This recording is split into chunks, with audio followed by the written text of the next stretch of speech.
આમોદના વાસણા ગામે ઠાકોર સમાજનો ત્રીજો સમૂહ લગ્નોત્સવ યોજાયો.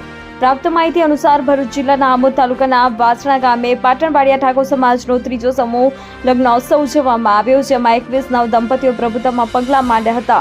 પ્રભુતામાં પગલાં પાડનાર આ નવદંપતીઓને તિજોરી, સોફા, તાંબાના લોટા, ખુરશી, જગ સહિતની અનેક વસ્તુઓ આપવામાં આવી હતી. આ પ્રસંગે સ્થાનિક ધારાસભ્ય હાજર રહી આ નવદંપતીઓને આશીર્વાદ આપ્યા હતા અને જણાવ્યું હતું કે સમૂહલગ્નથી સમાજ ખોટા રિવાજો અને ખોટા ખર્ચાઓમાંથી બહાર આવે છે. આ પ્રસંગે ભરૂચ દૂધધારા ડેરીના ચેરમેન, આમોદ તાલુકા ભાજપ પ્રમુખ, મહામંત્રી, તાલુકા પંચાયત સભ્ય સહિત અનેક આગેવાનો ઉપસ્થિત રહ્યા હતા. વાસણા ગામે યોજાયેલા કાર્યક્રમમાં લોકગાયક વિક્રમ ચૌહાણ, હેતાબેન, ગીતાબેન વગેરે લગ્ન ગીતો તેમજ લોકગીતો ગાઈ મોજ કરાવી હતી. જોકે આ સમૂહ લગ્નોત્સવને સફળ બનાવવા અનેક આગેવાનોએ ભારે જહેમત ઉઠાવી હતી. રિપોર્ટર ભરત પરમાર, BNS ગુજરાતી, આમોદ.